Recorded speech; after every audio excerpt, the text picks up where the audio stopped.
Да се обзаложим ли, че Велико Търново е най-подходящият град, в който да прекараш студентските си години, а Великотърновския университет Свети Кирил и Методий – университет?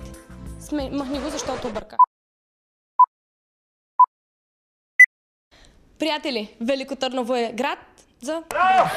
Къде да стои този микрофон? Стендъп 2. Избрали си университет вече? Да се обзаложим ли, че Велико Търново... Стига съм говорила вече, нека те разходя из града. Стендъп 2.